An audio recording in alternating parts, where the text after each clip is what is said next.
Good morning to all of you. So this is almost the middle of the week, so if you can hold on for the same time that you've been here, it should be okay. Today I'm going to finish the description of the codes that we need to study turbulent combustion, combustion instabilities, and all these things in real flames, 3D turbulent systems. Just to remind you where we were yesterday, I was discussing the issue of how many points we need to resolve a turbulent flow. And I was saying that if you got this big scale here, which is typically the integral scale, and if you have these very small eddies that you can see everywhere here, you need to mesh the smallest eddies, you need to mesh the largest eddies, so as a consequence, the number of points you need is amazing. In a simulation like this, which looks extremely well resolved, it looks very well resolved because it's very well resolved, because we're using here about 10 million points, but it's a 2D computation.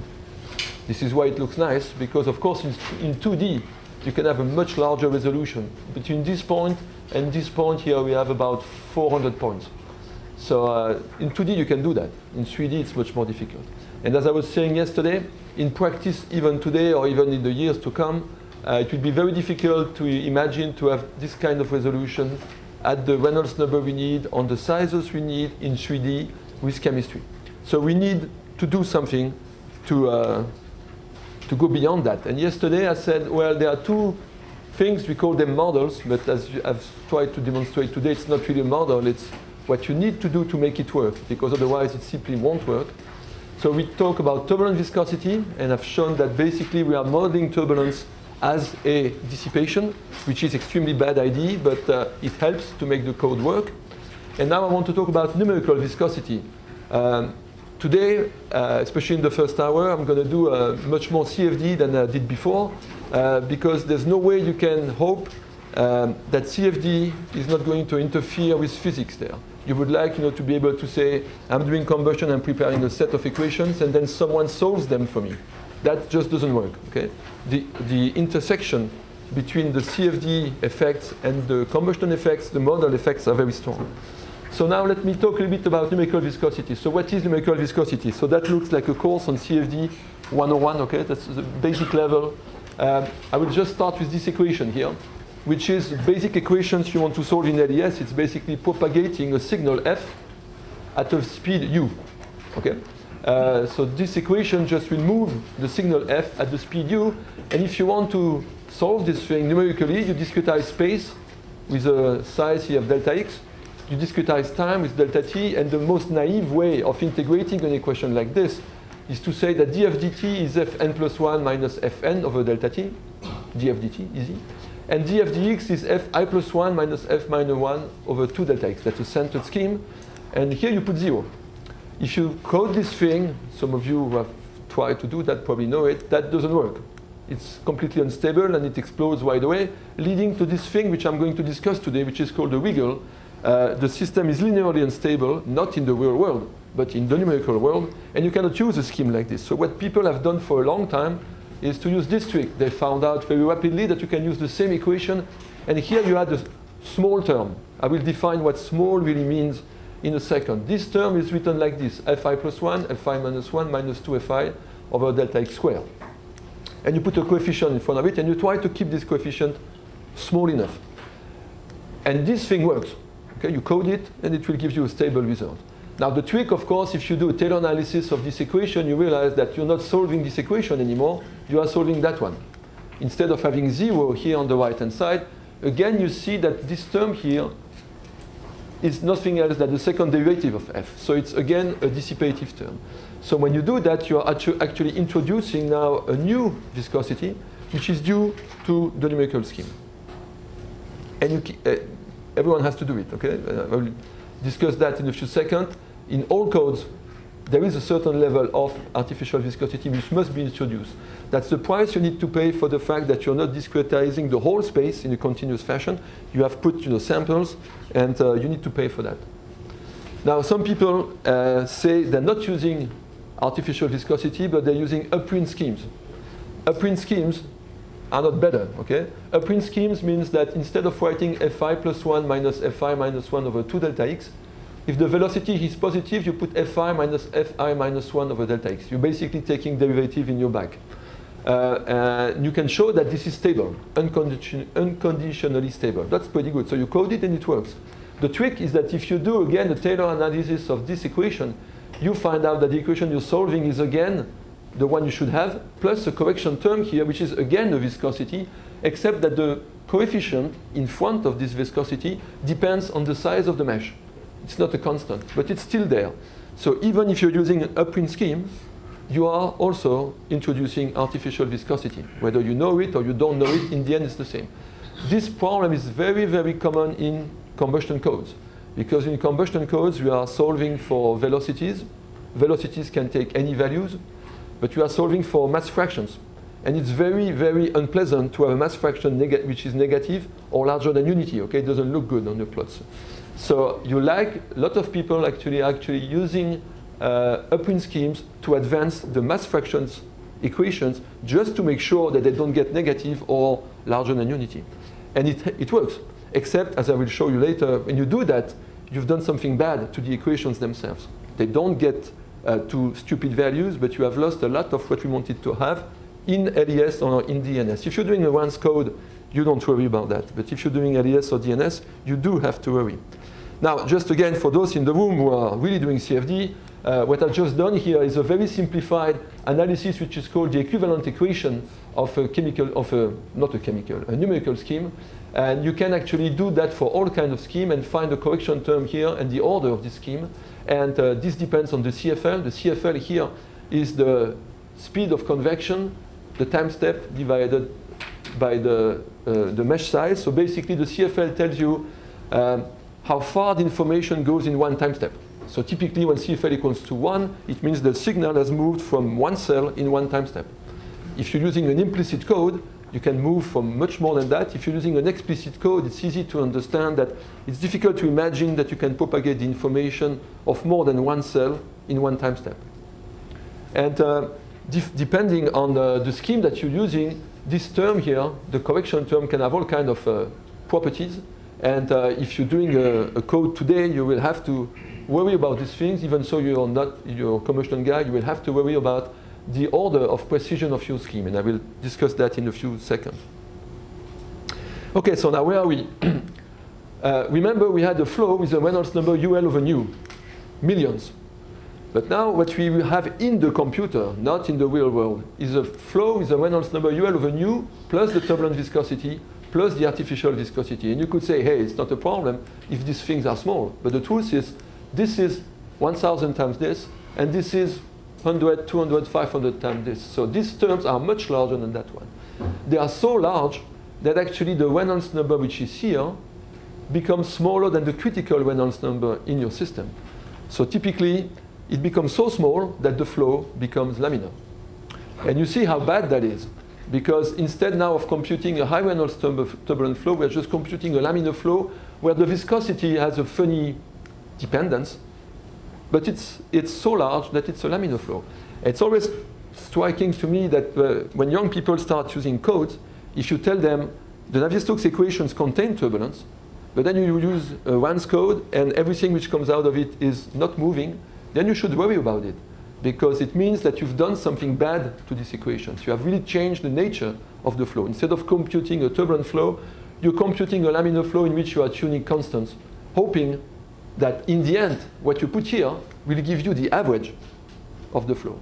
And you've seen before how different the average can be compared to the flow itself. So you see, in some sense, this is why I don't do Wands anymore. I believe it's a desperate enterprise, trying to guess what you have to put here and here to recover the mean. It just doesn't make sense. The good way to do it is today, especially with our computers, is to capture at least the unsteadiness of the flow. So a few examples of how things are done today. If you're using a Wands code, this is what's going on. You have a laminar viscosity of 1, a turbulent viscosity here, this is log scale, okay? A turbulent viscosity which is 1,000. And since you have a very large turbulent viscosity, and since you have customers who don't like to wait, and they don't like to see their codes blowing up, you have to do two more things. The first thing you do, you're using an implicit code in time so that the time steps are large. You're using large CFL numbers so that the people get the results faster. And the second thing you do is that you're using upwind schemes because of the large artificial viscosity, they will make the code stable. In other words, when the customer will look at his flow field, he won't have negative mass fractions, he won't have wiggles, everything will look smooth. And I've shown you actually results, for example, obtained in WANS. All the fields look very smooth. And it's also something interesting when we started showing LES results to experimentalists, many of them say, hey, this one looks like the flow I'm measuring for the first time. Because when I look at a WANS flow field, it doesn't look like anything I see in an experiment. It's much too smooth. We don't recognize the structures there. So the point here is that since you get this big turbulent viscosity, you can add this additional viscosity. It doesn't change much the results anyway. But the code is fast and it's stable. But as I said, the Reynolds now is so small that the flow itself becomes laminar and steady. So this is not a good idea. On the other end of the spectrum, starting maybe 30 years ago, 40 years ago, you go into the DNS club, which is much smaller because these guys don't get money from industry.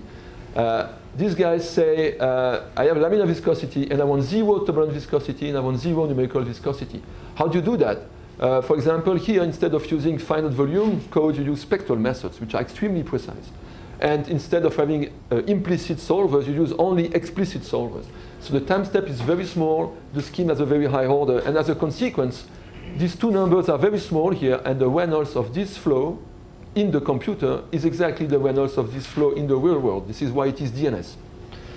And you see this is completely dependent on the numerical methods now. You have to be good here and here. It's not good to say I use a zero turbulent viscosity and to use a lousy numerical method. Both terms have to be close to zero in DNS.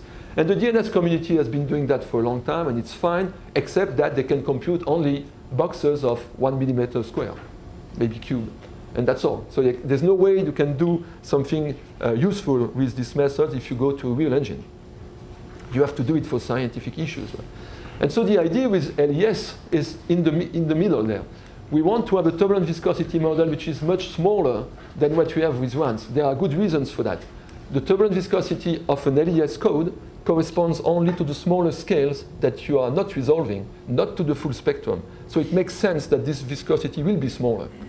And at the same time, now this number, since this viscosity is smaller, we should not make stupid things with our numerical method. We should make sure that you have a scheme which is not an upwind scheme, not too dissipative, and we should not use an implicit code if we can, because we want to keep these numbers to the smallest value, so that at the end, the Reynolds number which will be seen in the code, again, the code solves the right equations, Navier-Stokes is okay, at least it won't be equal to the real Reynolds number, it will be larger than the critical Reynolds number. So at least it will be moving.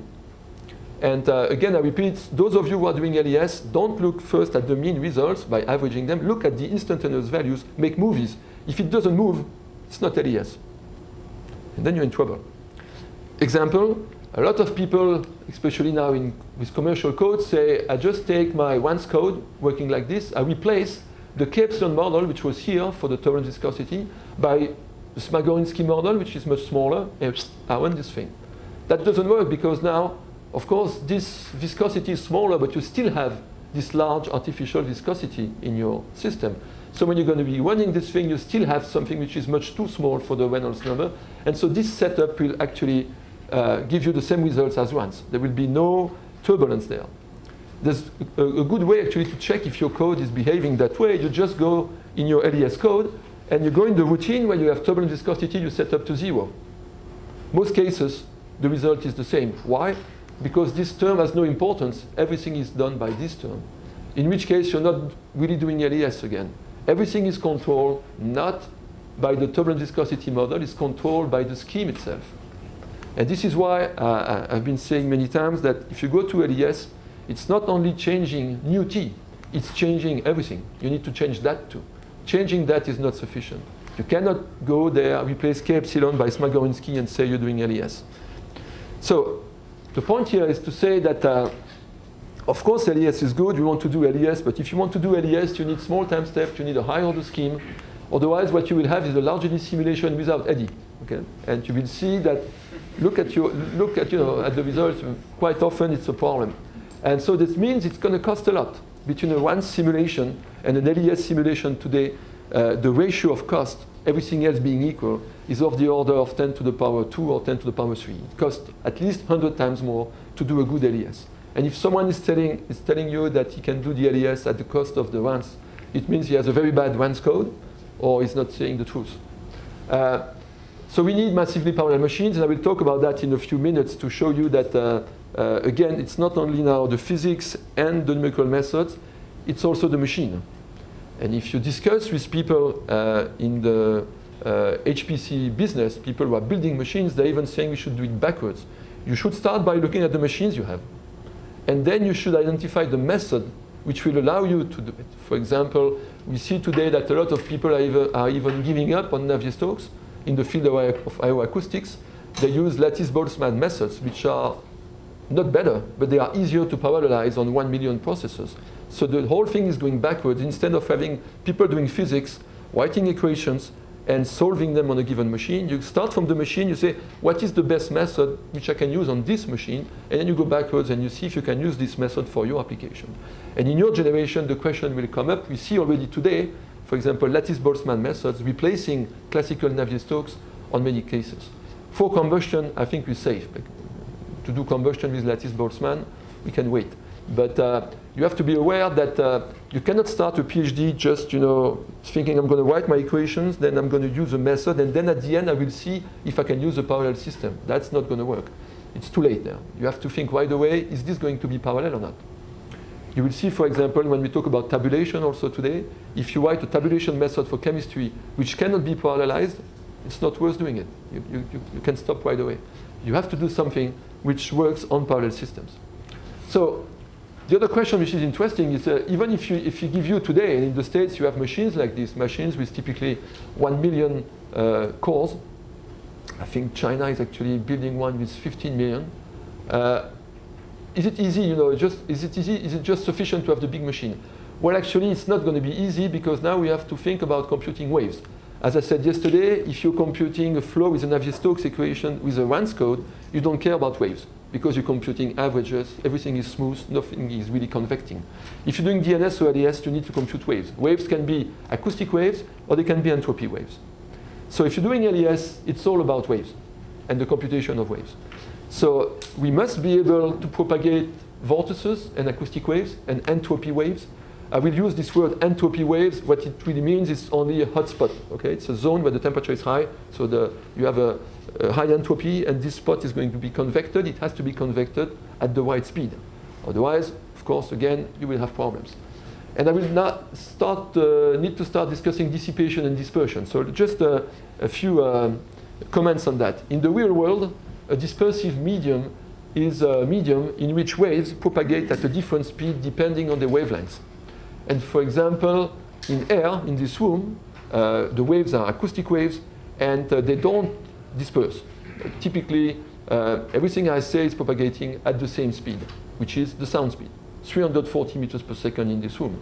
Now, air, however, is dissipative. You all know that if you listen to rock music, if you're far away, the only thing you hear is the bass. You don't hear the high frequencies. So in air, typical acoustic waves will be dissipated if they have a high frequency, and they will propagate on a longer distance if they are a low frequency. This is the real world. So we would like these things to be conserved when you go to the numerical world. For example, we would like the vortices to propagate at the right speed. That looks really like the minimum thing we need. If we have a combustion chamber and we create a vortex, we'd like it to move at the right speed. Unfortunately, in the numerical world, building a technique which respects the dispersive and dissipative properties that you see in the real world is very difficult. And that's bad news, or depending on how you see it. For me, it's good news. It means you need a very good LES method to be able to satisfy this condition. Okay, so just a first example so that you see what I'm talking about here. This is a view of the convection of a hotspot or of let's say a rich pocket to be the same result. You have here an initial condition where you have the flow going from left to right, and this is typically a spot where you would have fuel, a lot of fuel in the center, convected here in this flow. And there is absolutely no dissipation. So the exact solution for this problem should be that this thing is going around, and we use the periodic domain. That means everything which comes out here will come in here. And so this thing should not change with time when you convect it. And we convect it from the left to the right, either with a low order scheme, which is a Lax-Venthrop scheme, quite classic one, and here with a two-step Taylor-Galeckin scheme, which is much more complex and expensive, but it's a third order scheme. And so if you look at the results, this is what you find. So this thing starts convecting, maybe, goes out, comes back again. We're going to let it go for a few turns here, 2 times.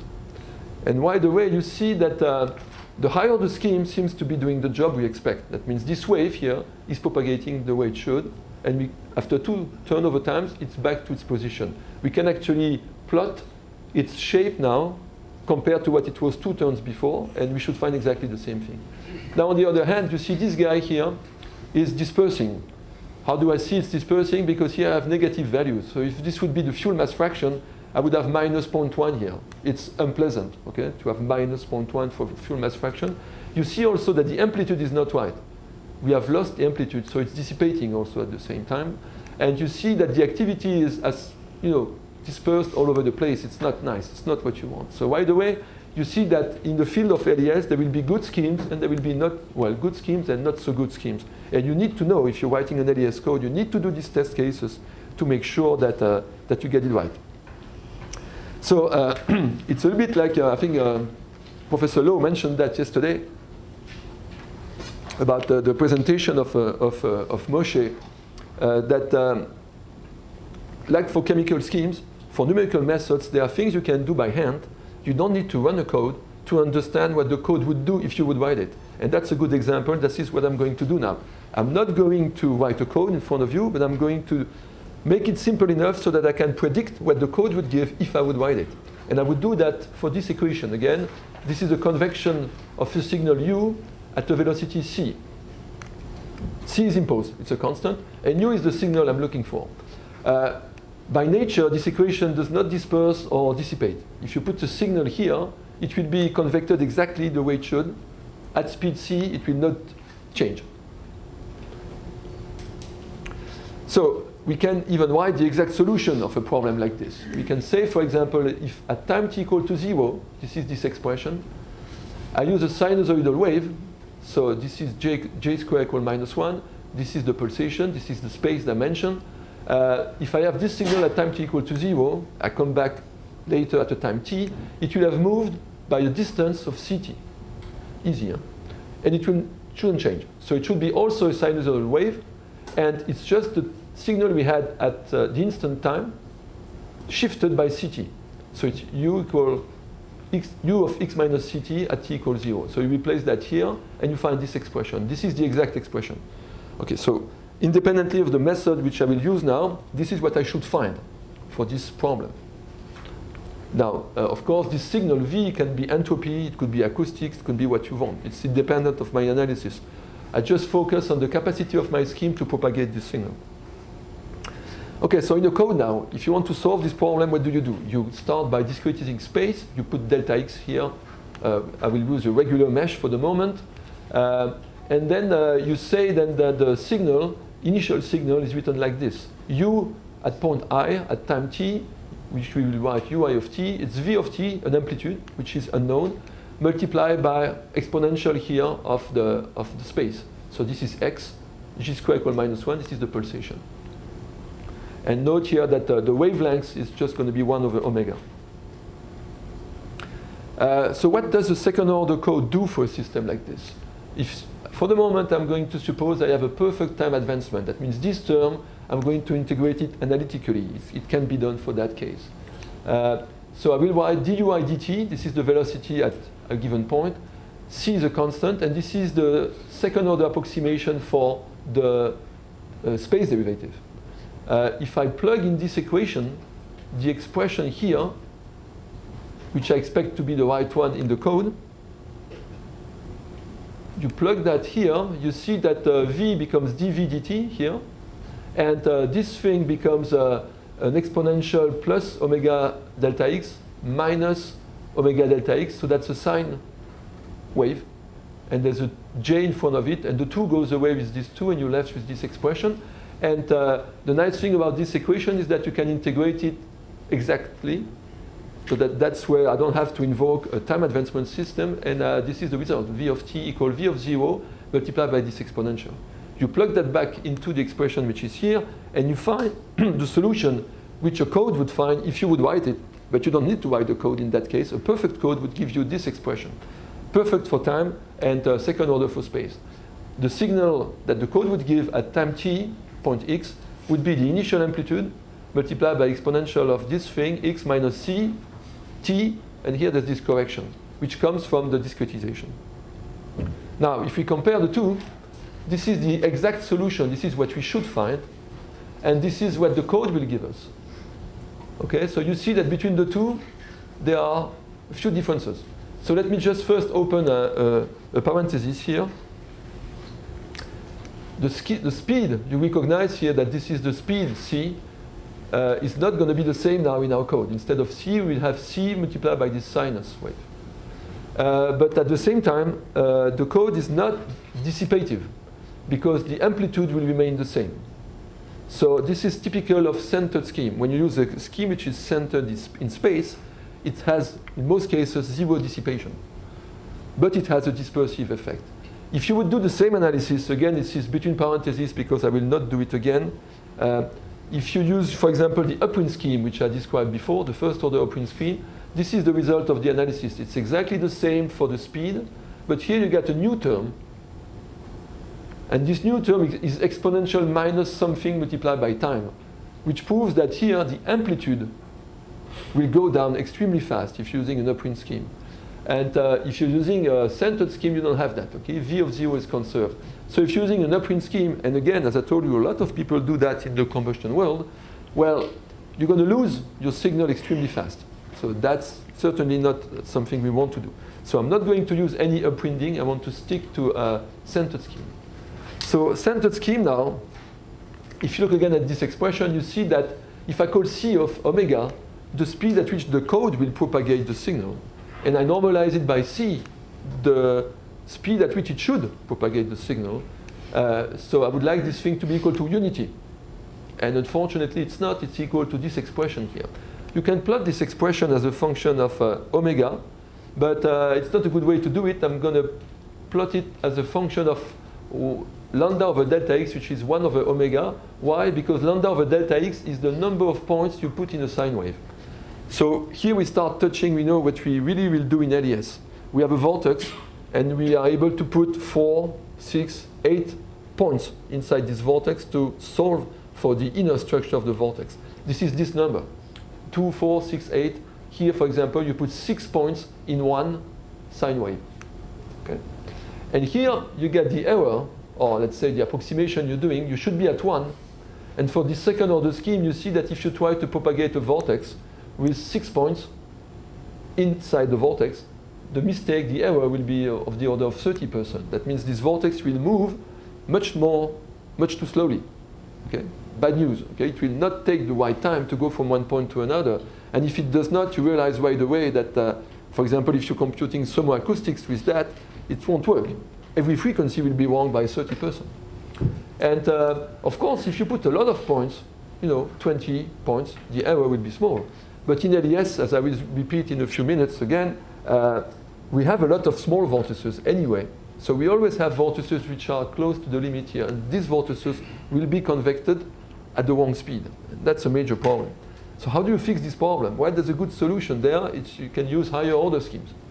If you're using a third order scheme, you are here. You're using a sixth order scheme, you are here. And if you would use a spectral method, you would be here, actually. And this is why, if some of you are doing DNS, PhDs, in DNS, you will find people using schemes which have an order of 8, 10, 12, quite often. And the reason is exactly that one. If you're using a 12th order scheme, you're almost as good as spectral. You are here. And it's possible. You can do it. So it means really that if you want to go to LES or DNS, you need to do something about the precision of the schemes. So an example in 1D here. I'm going to use this tool that you can write in MATLAB. It's a very simple tool where I just start from an initial solution and I propagate it the speed goes from left to right, and I will propagate it at the speed c here, and I'm using periodic boundary conditions again, and this signal will go on the right side and come back here. So I will at every point plug the exact solution, plot the exact solution, and the numerical solution. So you see here after a given time that the exact solution is this one here, and the numerical solution is that one. You see, by the way, that for this computation, which is second order in space, and in time here I'm using Runge-Kutta, so it's not a perfect time advancement anymore. You see, by the way, that you get some dissipation. Okay, we are losing some of the signal here. Now this signal is going to the right side, is going to enter on the left again. If you look at the signal after a while, the exact signal is here, and this is the numerical signal. So you see many things here. The first thing you see, if you show that to your professor, he will tell you, you get all these wiggles here. That's not good. I believe it's the other way, actually. I believe wiggles are good. It proves something I will show in a few minutes, that your code is not dissipating too much. But at the same time, you see that you have lost a lot of amplitude. So you have dissipated the signal, and you're late.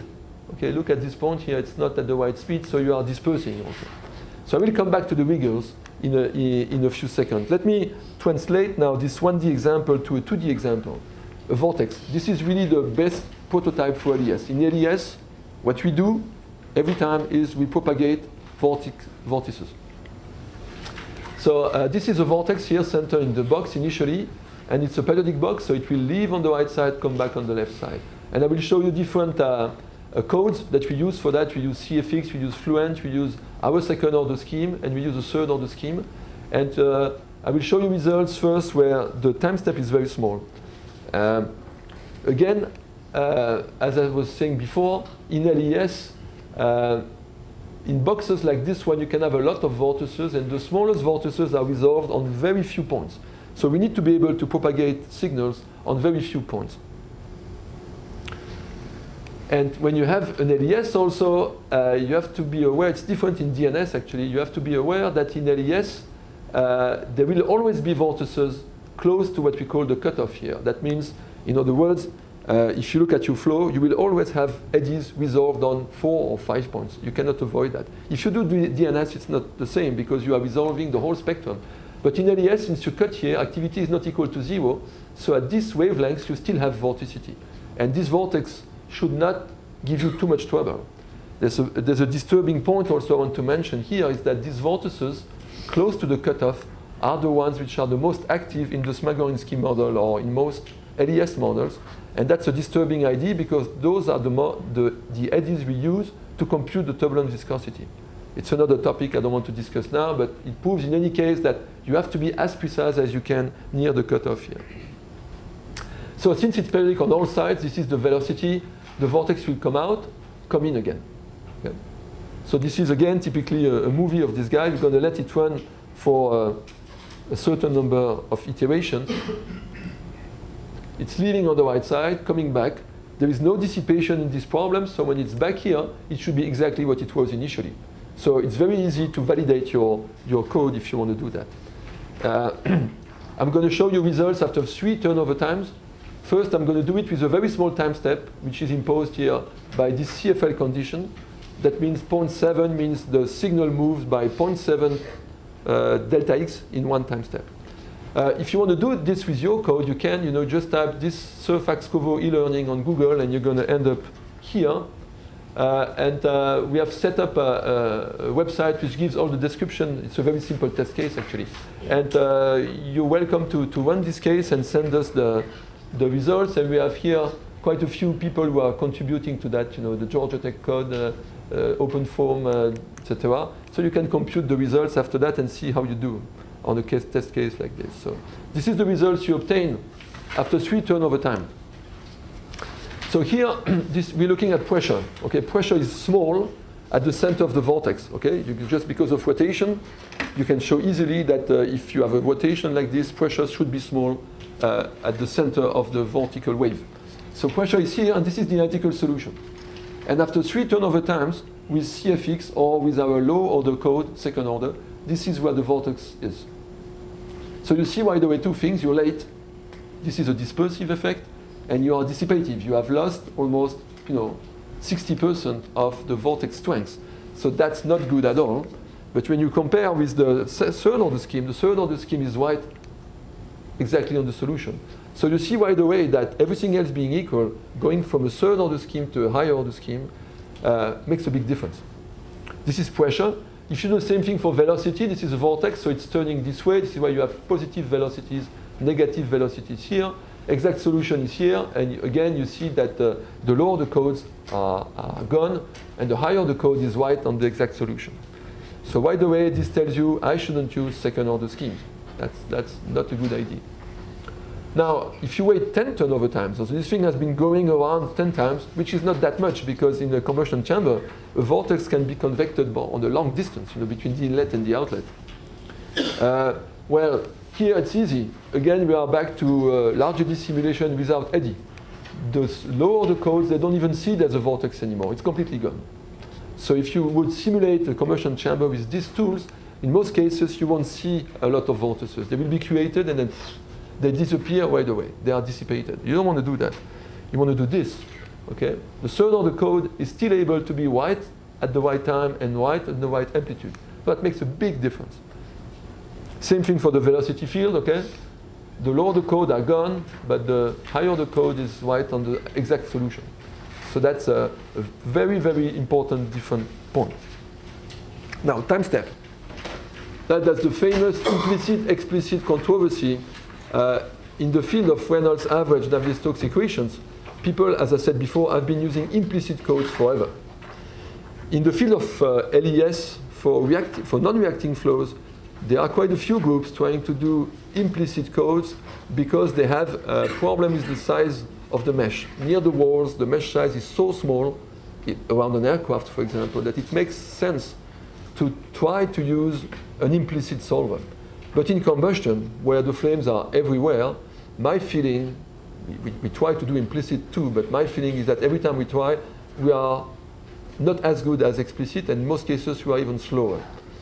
So here is just an example of why this is so. We use the fluent, I guess, and I'm going to show you results where we increase the CFL from 10 to 40, from 0.7 actually to 40, to show you the results after 3 turnaround times. Of course, we did not use our code to do that because it's not implicit. We use an explicit solver. Again, I'd like you to remember that a nice feature, but not so nice actually for some people, but a nice feature of an explicit code is that if the time step is too large, the code just will explode. So it won't give you any result. In an implicit code, you can use any time step for stability. You will always get a result. That doesn't prove that the result is correct. Okay? It's not because the code is running and giving you a result that this result is good. In that case, you have here the exact solution. Here you have CFL equal 0.7, which is already bad. Here you have CFL equals 3.5. And here you have CFL equal 25. Everything's gone. Of course, this is computing much faster than that one. You get the results 30 times faster. But what's the use if the result is completely wrong? Now, just to give you an order of magnitude, 25 is small. In most Fluent or CFX computation, they're going to use 100 or 200. So with 200, you cannot do LES. That's my feeling. Same thing for the velocity, okay? The velocity after using a large time step like this one doesn't mean anything. So for combustion, I believe that implicit and LES just, well, maybe some of you will be able to fix that, but today it just doesn't work. So my conclusion at that point is the following. We need to use small time step, and we used to use high order scheme, and the people know that. It's not a surprise. If you're talking to someone doing DNS, he will tell you, of course, everyone knows that in the field of high precision, high fidelity simulation.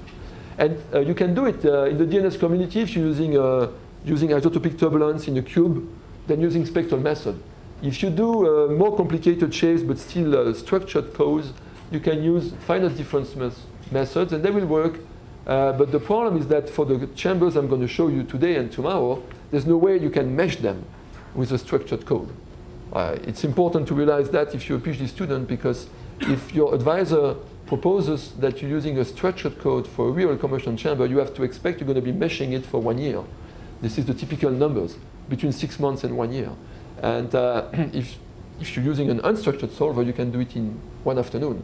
So for industry, there's not even a discussion. You cannot use structured meshes to mesh a real combustion chamber. You need unstructured meshes. So that's good, except that writing a high-order scheme on an unstructured mesh is extremely difficult. The scheme I've been using is between third and fourth order. It took us about 2 years to develop it with Oxford, and it cost about 2 to 3 times more than the second order scheme. But again, if you want to do LES, we feel that's the only way to go. You have to go unstructured, and you have to go high order, and that's a big job. So I want to talk now about something else. I was saying that you need to be able to propagate vortices at the right speed, acoustic waves at the right speed. But since we have entered this world of numerical methods, we have to face another truth there, is that in the world of numerical codes where you have discretized space, instead of taking all the points between 2 mesh points, you take only 2 points. So you add degrees of freedom to the system, and that's quite dangerous. When you enter this world, it's like in a movie, you know, you are entering a world where you can find ghosts. These ghosts are called numerical waves. And if some of you are interested, I really recommend this book here by Vishnevetsky and Ball. It's very small. We call it the Black Book at CEFRC. It's really illuminating in terms of what you have to expect when you start working on waves in a numerical code. So let me give you an example. I'm going to use the same code I was using before. So it's propagation from left to right. And instead of putting a long wavelength like this, I'm going to put a wave twain. So that's the wet signal that you see here. And I'm going to use a high order frequency here, high frequency for the wave twain. And so it contains 2 things. There's a modulation here, and there is a high speed, a high frequency wave. So typically, this is the initial signal I'm going to be using.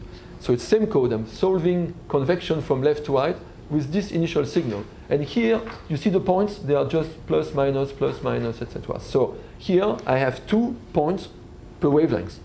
Okay. So look at what's happening when you do that. You get propagation. It's pretty nice propagation at the right speed. But there is just a small detail. It's going the wrong direction.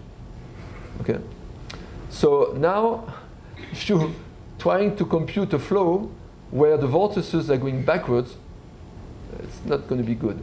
So you could say, hey, this is wrong. This is what I thought initially when my students showed that. Said, you must be wrong. So the guy came with this Vishnevetsky and Ball's book and said, no, well, you can actually prove it quite easily. You can actually, exactly, I won't do it here. It takes 1 page. You can take this signal exactly as I did 20 minutes ago.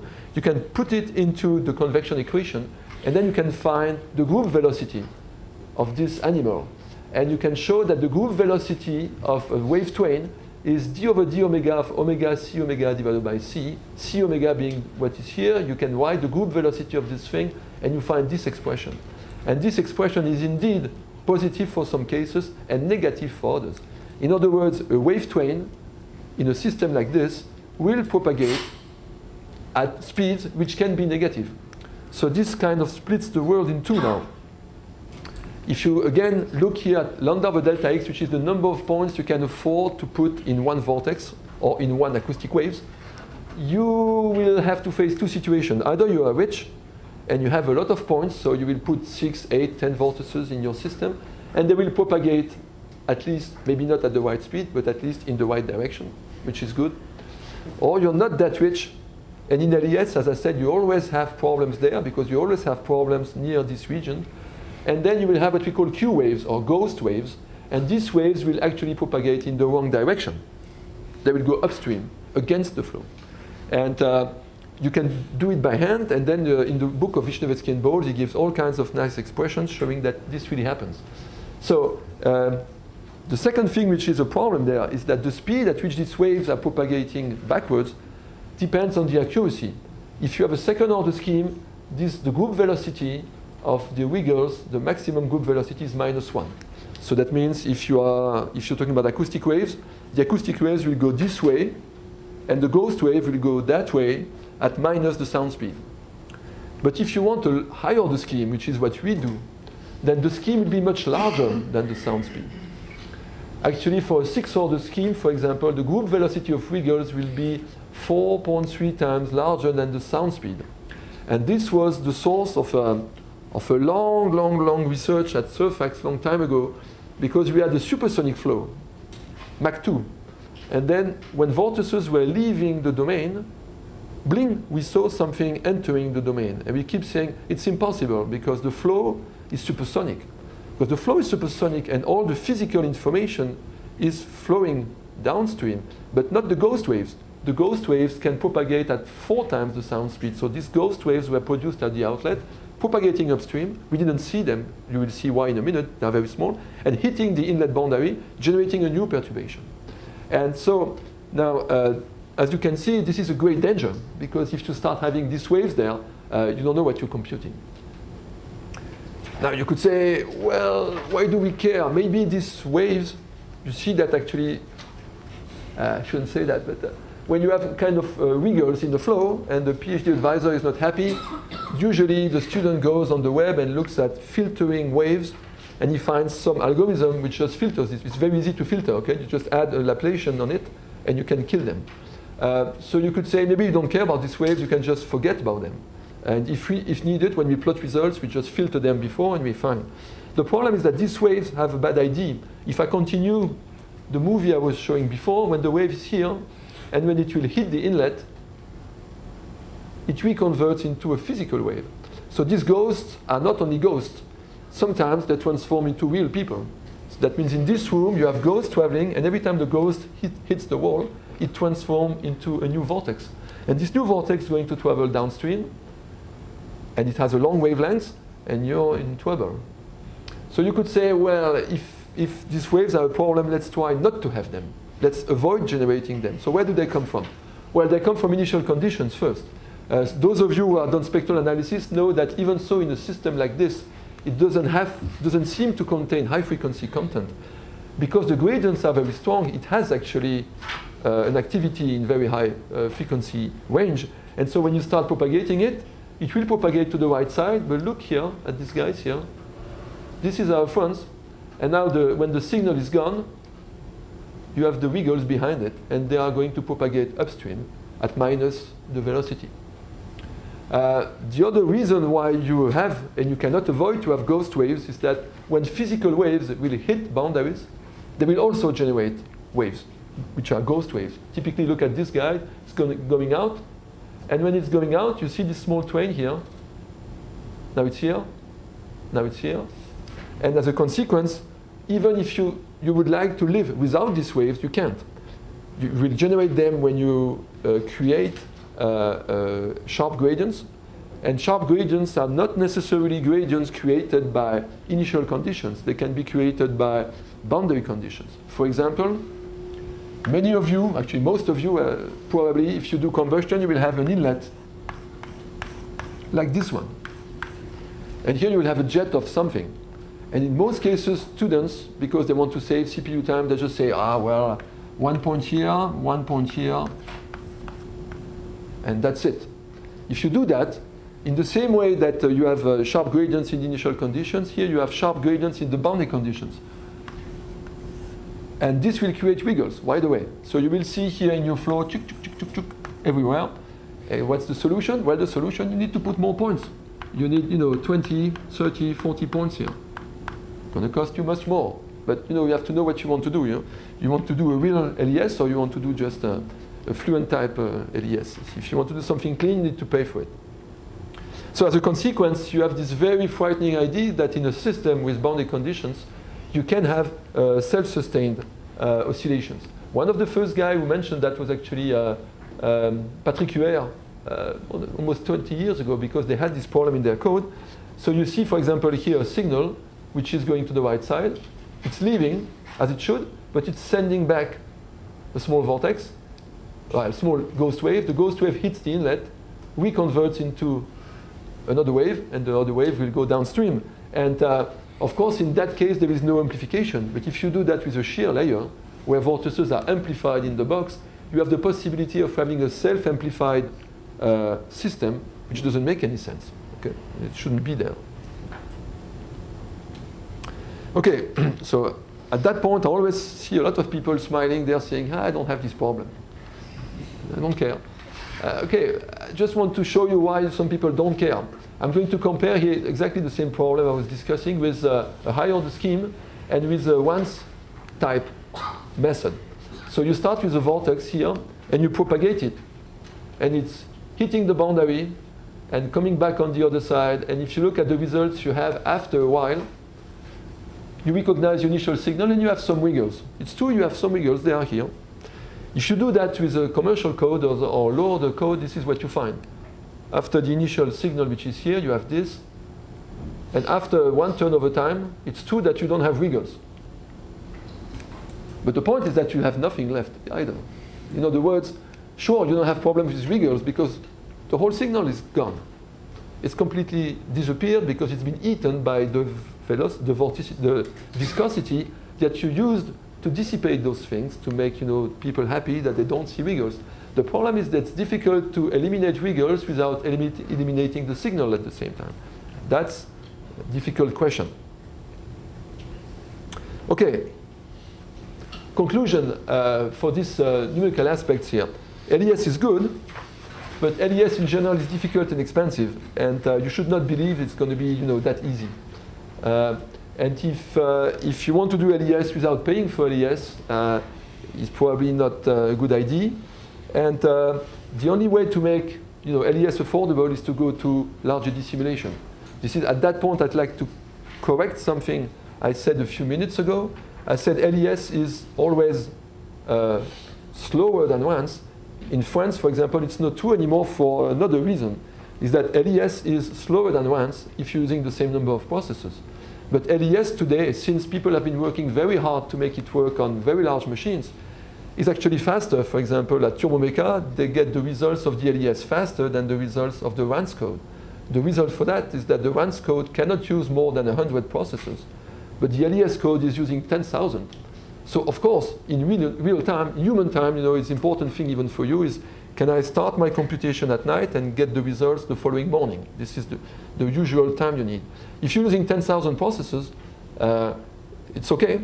It's going to be faster than RANS. It's going to be more expensive, okay? But you don't pay the CPU time. So in terms of human time today, LES can be even more interesting than RANS, more precise, if you can fix this problem here. And I will talk about that later today. You need to be able to run your code on a massively parallel machine. And again, this proves that if you're developing a brand new combustion model, revolution in the field of combustion, and if you cannot bring it to a parallel machine, you can stop. I mean, it's not going to be working, because anyone using a parallel machine will do better than you do. That won't be pleasant for you. So we still have 5 minutes. I just want to start the rest here. Maybe if you have a question, it would be the right time to ask. Because otherwise I want to start talking about chemistry and HPC. Okay, we'll just spend 5 minutes on that and then we'll take a break. One question which will need to be addressed is you hear all the time, especially here in this school, people insisting on the importance of kinetics. And then you come to my talk and you see I'm talking about a lot of things, but basically I don't talk a lot about kinetics. The reason for that is that how do you incorporate kinetics into 3D codes is a major question today. So that's the one I want to touch now. How do we really do that? So I'm not going to look at the problem from the point of view of chemists, because chemists don't know what a 3D code is. I'm going to look at the problem from the point of view of the guy like you who is writing the Fortran code. Okay? When you write the Fortran code, the first thing you need to know is how many independent species you're going to have. We know we need 5 variables for velocity, temperature, and density, and then we need n species. If the chemist tells you I need 300 species, that means you need to write a code for 305 independent variables. So by the way, if you come from the HPC community, you think, oh, in terms of memory, if I go from 5 to 305, it's going to be tough. So the number of species that you can really plug into your code is quite important. Then how many reactions? Reactions are not that bad, actually. You can add reactions in a 3D code. They don't cost that much, a little bit. But they cost a little bit of CPU time. It's not the main problem. Computing reaction rates in a code is not the most expensive thing.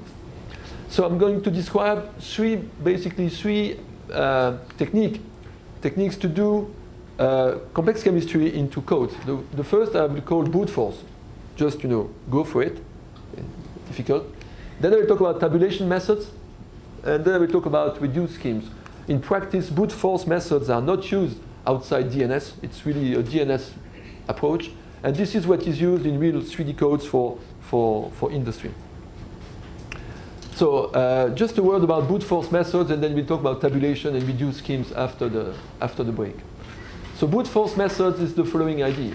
We take a code, we have equations for all these things here, 5 of them, and then we add n species. And all these equations are coupled. We have the M reactions. And today, in big codes, what you see is that in DNS codes, people are going to be able to use 20 to 100 species, and maybe 10 to 40 reactions, or maybe a couple of hundreds. There are very few groups actually doing that. A few groups in the States, few groups in Europe, and they do that only in very simplified cases. There is absolutely no simplification there. That means the equations which are solved by these codes are exactly the same which are solved in Chemkin. Actually, many of these codes use Chemkin interpreters to just download the Chemkin scheme into the code and just run it. So that's the dream, basically. That's what everyone would like to do. Okay? This is what you have, for example, in the 0D or the 1D codes. This is what you have in the DNS. But unfortunately, in practice, we cannot do it. This is a view of computation, which I've shown before, probably. H2O2 flame stabilized behind a flame holder. And this one is a DNS, if you want, in the sense that it's not a DNS because it's 2D, but it's a DNS because it's using 19 reactions, 9 species, so it's using a full scheme for H2O2. You have to be careful when you say full scheme, because if there is a chemist in the room, he will tell you, oh, you don't have reaction number 225, so it's not full. Well, as far as we can see, it's full enough for us, okay? And as I said, the time step here is 10 to the minus 8 seconds. And here, the mesh size, we have 200 points between this point and that point, and this is, I think, 0.4 millimeter. So you can imagine, we're talking about microns here. Another example coming from the Sandia group, this is a DNS also of a lifted ethylene air jet flame. Here you get 22 species, 18 global reactions. So that's quite a big animal already. The typical number of points for this simulation is of the order of 1 billion.